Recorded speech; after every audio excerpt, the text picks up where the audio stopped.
Bigga Music exclusive. I grew up like a savage.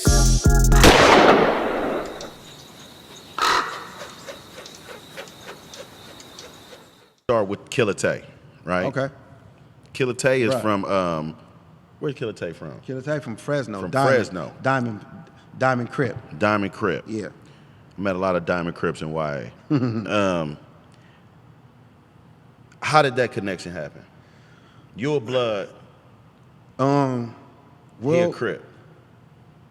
No, did you start? Y'all did the niggas seeing YG and Nip a decade later, or, 15 years later, and think, oh, niggas been doing that, but niggas haven't been doing that. Nah. You know what I'm saying? Nah. Killer Tay, man. Dope ass rapper, by the way. Dope is, Snake Eyes. Mr. Mafioso. Just the era of what he brought to the hip hop culture is crazy. Mm-hmm. We ain't never heard another rapper like that. Blah, blah. Never heard like you another. ain't like that was articulating gangster shit the way he was doing it. Right. You know what I'm saying? Right. Because like I said, my relationship with the gang culture, like as far as that part of the area going, me knowing I knew Sibo. Mm-hmm. Like, you know what I'm saying? Like I knew about Kim Collette. And I knew different individuals, Luna Sick, Looney Coleon, Big Hollis, Pizzo. Like I knew a lot of people from AWOL. You know what I'm saying? These guys that was doing numbers, y'all. For the young cats that's watching, it ain't like it is now. These dudes was doing numbers. AWOL Records, Sibo was going platinum, nigga. Numbers. Period. Doing a million. And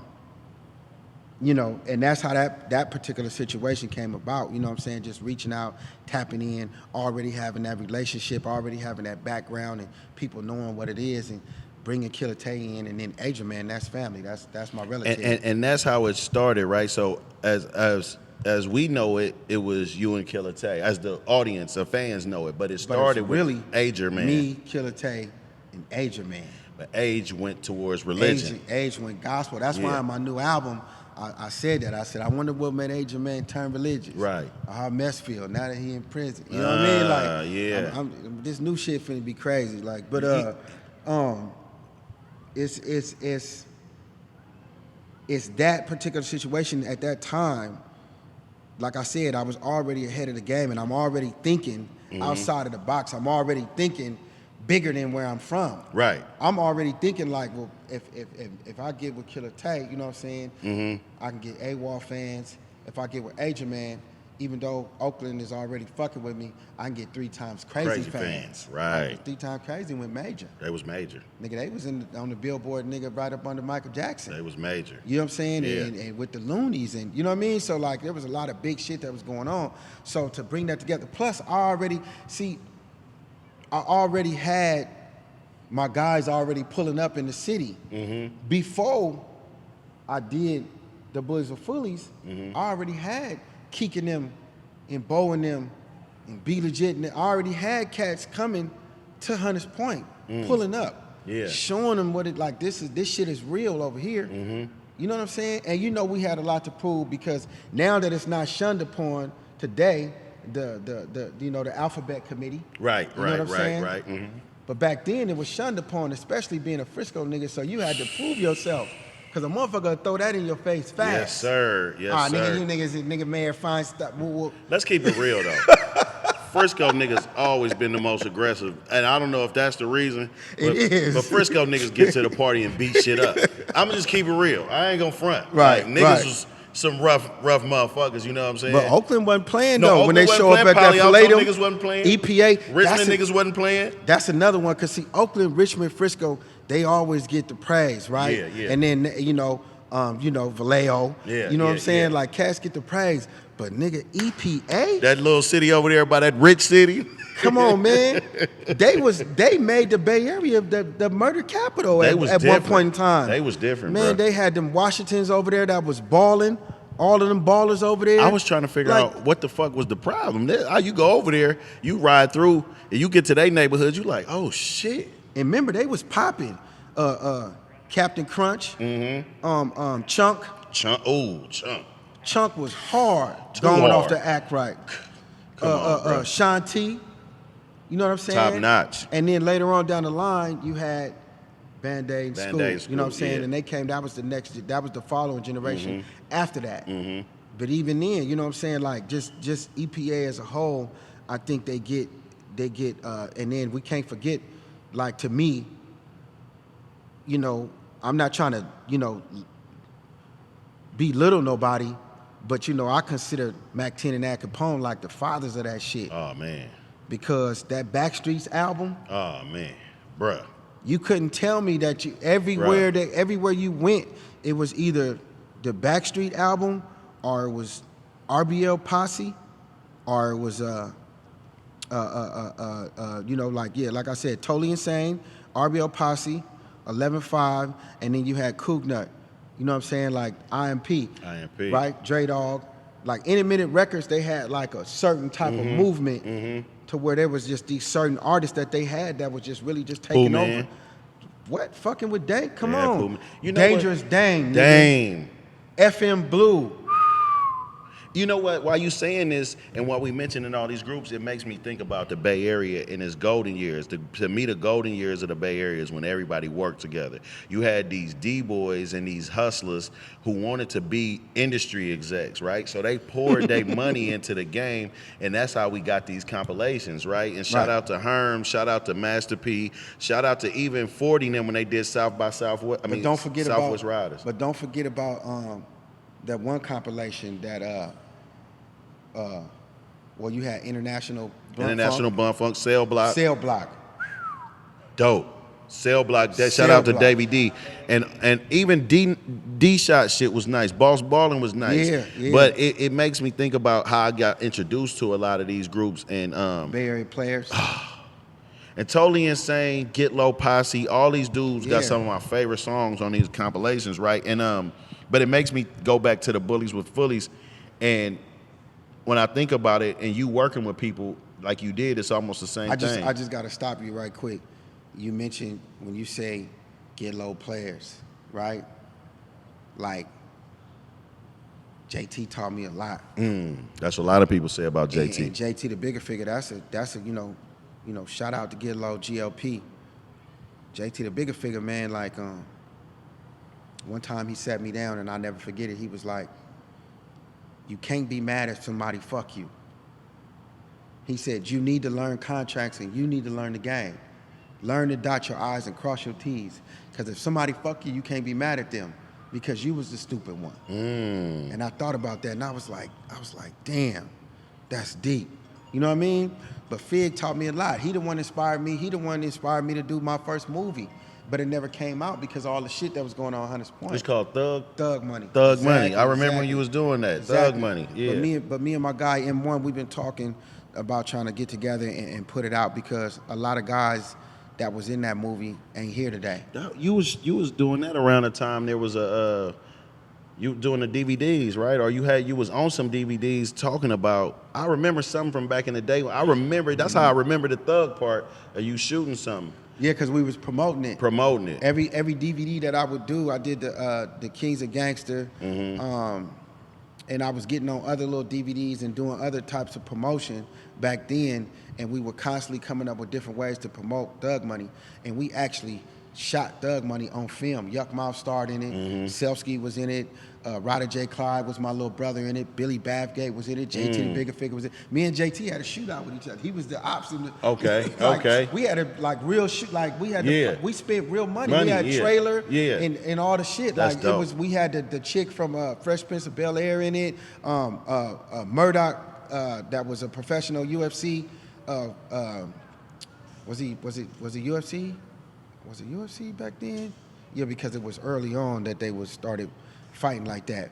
But we had got with Fortress Entertainment with D Haven, who was the director, and we actually shot a film because I was in Beware Those. Yeah. I was JT. I remember I killed Mac Yeah, Mall yeah, I in remember Beware that. Those, Yeah. right? We jumped I JT do in the remember garage. that. You know what I'm saying? Like, so right? Hey, it was funny too. Hey, that's Mac Mall crazy. was like, "Juice, there better not be no accident." I'm like, "Nigga, look, nigga, ain't no bullets in the He gun." thought you was gonna Bruce He like- Lee. He like, "No, fuck that. I'm finna put a vest on." Yeah, that's exactly what he said. He said, "Nigga, we ain't having no Brandon Lee's." I'm like, Mac Mall, bro, I ain't finna make no mistake like that, bro. Like, yeah. but that was fun. But that experience that JT blessed me with, and he Right. just called me, and he didn't give me no script. He said, "Look, this is what it is. Figure it out. Yeah. Freestyle it." Yeah. And that shit came out raw. And he's then- still doing that. Yeah. And then from there, boom. I said, okay, I'm not gonna do it like Fig doing. I'm finna go actually get a storyboard, write a script, Do the whole thing. do a casting call. Yeah. You know what I'm saying? And you know, the budget. What I wanted to get to is that when you say all of the D-boys in the game wanted to be execs, it's kind of fucked up the way a lot of these guys who put, regardless of how they was getting their money, that's their blood and sweat. A lot of them didn't get they just do out of it Man. because the game was so expensive back Man, then. so expensive. And let's just say, when you was rapping, when you started rapping, it wasn't even no fucking dats. It was real to real. It was reel to So imagine reels. how much that shit cost. Right, that shit was costing, and then it went from reel to reels to ADAT. And see, the thing is that every time the game shift, it got worse and worse and worse. Right. So that's why you had a lot of quality shitty. got less. Yeah, that's Yeah. why you had a lot of shitty contracts. A lot of cats was falling out with each other, beefing with each other. You know, D-boys knocking off artists, artists knocking off D-boys. You know what I'm saying? Like, so much shit went wrong because these labels was fucking cats. You know, they'll pay you through the front door, but they fucking you In through the the back back, door. yeah. You see what I'm Yeah. saying? Yeah. We think we winning. You know what I'm saying? And I'm just giving some real game. We think we winning because we getting $7 a CD, but through the back door, the distribution companies are selling it overseas for $40 a CD. Killing it. Killing it. $40 a CD. I gotta ask you this. up?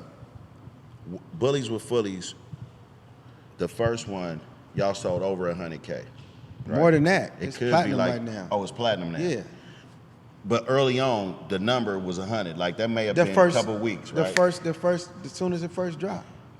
Now, Because you got to remember before the Bullies with Fullies dropped, we put out the mob figures.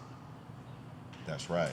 See, I had Jacka and Ryder and That's all of them right. with me. That's right. Because Bo went to jail. That's right. You know what I'm saying? That's right. So Bo did the deal with us. You know what I mean? He you know, hollered at M1, whatever, and then Bo went to jail. So then, boom, I was doing what I had to do with the one things and taking the one Right, things right, out there right. and meeting up with Big Pep and them Right, from 29th right, Street. You know what I'm right, saying? right. And then I was going and grabbing Hustler, Jacka, Ryder, FedEx, and I was bringing them to home. I was like, Hunters Point is a home for y'all. So, you know, you can't mention the mob figures without mentioning us. You can't. Because that's a fact. I forgot all about that. that's what I'm saying. Like, cats act like they really know Jack, but them babies was with me. That's cool. We put the mob figures album out. What man? Rest in peace to Jack. Yeah, man. rest in peace to Jack. Who Love him eventually to became death. Bay Area legend. Come on, man. He deserved it. How did you make the decision to start branching out Bullies with Fullies as a brand, and like, why did you pick Stalin? Stalin, man. Jay Stalin. That's bruh. That little motherfucker was raw when he was a kid. Yeah, he was. I'm telling you, when I first met him, I was already going to West Oakland, because me and DJ Duro, at this particular point in time, I was already damn near kicking in the door at the height of my career. Okay. So I never just wanted that enhancer sound. Like, I'm not against the greatness that, you know, TC and Enhancer had created in that era, but I wanted a different sound. I wanted a different, production. So I was already had that relationship with DJ Duro. That's my guy. Shout out DJ Duro, my man. Shout out DJ, shout out Bomb Shelter, man, and everybody from West Oakland that was pushing the hard line. I would go to DJ Duro house, and when I used to go over there, I went over there one day, and I seen Stalin, like, and I was stepping over that little nigga trying to get in the studio, and I was like, DJ Durrell, who is that? And he was like, oh, that's Jay Stalin. And Stalin, the way his work ethic is today, that's how it was then. Yeah. When he was a kid, I was like, Stalin, get on that. DJ Durrell got some shit that Stalin did for me when he sounded like he about 9 years old. I'm a gangster, we some gangsters, she some gangsters, he a gangster, when you like to be a gangster too. Yeah. He young though, he in there, but I'm like, ooh. So I already had the relationship and I already fell in love with him from the minute I heard him open his mouth. Yeah. I was like, ooh, he raw. And I always used to see him. Cause you know, back then we really had to be out in the trenches, really pushing your music. You had to be in the streets. It wasn't no sitting at home just pressing the key. You had to get out there for sure. And nigga and show up and show and prove who you was. So I would always see Stalin, but every time I seen him, he was really trapping. What they call trapping now. Yeah. You know what I'm saying? He was really hustling. You would see Stalin. He'd be on the block. He'd have his rocks. He'd have his Hennessy, smoking a Newport or something, you know what I mean? Yeah. And Stalin, what's up with you, bro? But every time he was going through a struggle. He was going through a struggle in life, and I was just like, bro, you know what I mean? Hold your head, like, we gonna fuck with it, we're gonna fuck with it. But he wasn't ready yet. He wasn't never ready. And then I heard him do the shit with Richie Rich, you know, Sideshow Part 2 or something like that. I heard that, and I was like, okay. I was like, yeah, that's cool, that's hot, you know what I'm saying? He doing his thing, but I'm like, nigga, I'm finna go, you know what I mean? Like, I wanna bring the city in Oakland together. Yeah. On some other shit. So I'm like, I'll go get Stalin.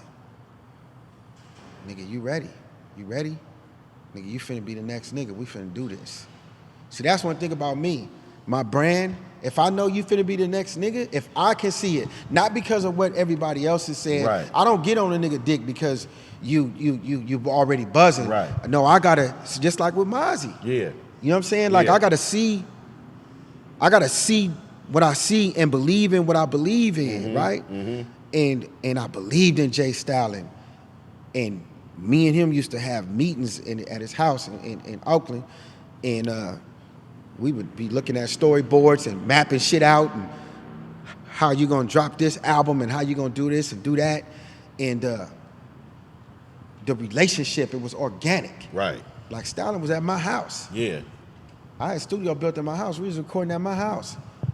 And that shit came out. You see how it came out. That shit was raw. And that's why he said Giants and Elephants. Giants and Elephants. And that's why he say to this day, like I watched him, he said it on the Sway show. Sway was like, well, when did your career take off? He said, nigga, when I did the Giants and Elephants with Juice. I seen it. Right? And the thing is, not only did we do that, you know, motherfuckers act like there ain't never been no big Bay Area tours. They must have forgot what I did with the Giants and Elephants tour. For sure did that. Burner, Joe Blow, Philthy Rich, Big Rich, San Queen, Mr. Fab, Keek the Sneak, who I'm missing? Lil Blood, Beta Weeda, D-Lo. Do I gotta keep going? You know what I'm saying? That's like, crazy, though. like who am I missing? That can't even be done right now. Lil Rube. Who else? Who am I? Messy Marv. Who am I missing? You know what I'm saying? Like the list goes on and on. I had stretching, and everybody ate. What? The Giants and Elephants tours was one of the biggest tours that came out the Bay. And the reason how and I'm going to keep it 100. Dame Fame was a part of it. Shout out Dame Fame. He was a part of it, him and Maybach. You see Shout what out I'm saying? Maybach. They was a part of it. We put the shit together, and I went on tour with Tech Nine. And Tech Nine taught me a lot of game. E40 could attest to that. He was there. You know what I'm saying? Like, I went on tour with Tech Nine. Ran into E40, did a couple days with E40 and shit like that, and Tech Nine, and then I brought that game back home, and I showed everybody how to get the bag, to do it, and everybody ate. Can't nobody say they can't eat, and everybody got what they wanted. And y'all booked your own venues. Own venues. That's game that niggas use now. Because Tech Nine taught me how to do it. Just like Lil Wayne went That's to go raw. visit Tech Nine and teach him, I was actually on the bus with Tech Nine, learning how to tour. Right. Listening to a man who doing more than major artists Man, independently, come on, man. telling me this is how you got to do it, Juice. For sure. And so I went back and I got everybody and we created these contracts and we asked each individual what they wanted. Who can say different? Who can say that we didn't do this? Right. This happened. This is documented. For sure happened. Yeah, everybody. Shady Nate. The whole Livewire was on it. You see what I'm saying? Like, that's what I'm saying. Like, help me out if I forget somebody, because I don't I don't want Killer Keith, rest in peace. You know what I'm saying? Like I don't want to. I hate doing interviews and forgetting yeah. what Yeah. what need to be said or leaving somebody out or you know and if I have left you out, you know I love you. Who? T Nutty was on the tour. Shout out T Nutty. I know with the bullies with Philly's brand, you had Stalin, Killer Tay, Philthy. Philthy, that's bruh, that's Phil. You had Phil and you took Phil on early, and Phil shouted you out in a lot of shit too. He said he That's learned bruh. so much from you. That's bruh. What made you go towards Phil? Cause I seen the ambition in him. I seen the ambition in him. That hustle. He was hungry. Yeah. No matter how much people try to say he couldn't rap, Yeah. He said he couldn't rap, it don't matter. but the hustle was there. It don't matter because his ambition to be great was going to happen with or without anybody supporting or not. It was going to happen. And see, Phil, I fucked with Phil early on in the game when he was over there rapping on Hayes. Right. You feel me? Right. Before niggas even knew who he was. You know what I'm saying? Bro used to come to the house. Nigga, if you look at the Bars Awards, Filthy Rich is on stage with me when I'm Sure is. you feel me? Skinny as hell. You know what I'm saying? Like, and then Phil done been around me on some real gangster shit before too. Yeah. You see what I'm saying? Like, you know, I really want to say some shit. Bro. Yeah. You know what I'm saying? But at the end of the day, like, again, like Jay Stalin, I saw the ambition. You know, I saw the ambition in Young June, who is now Larry June. I saw the ambition in Tim, who is now Mozzy. Right. You see what I'm saying? Right, If you go online and you look up stand-up guys, you'll see Mozzy Right. before anybody. You see what I'm saying? If you go online and you look up videos and shit like that, you'll see Larry June running around with Stay on blue. They all blue. I'm just trying to stay racked up like you. Put an 8 in a 1 and do magic. Tryna stretch hair on like elastic. Eco-friendly drug dealer, I don't waste no plastic. Use all 4 corners of that baggie. All I ever wanted was a bankroll. So I pull up on Champ before the bank close. Say no to stank hoes and stank clothes. No paramedic pimping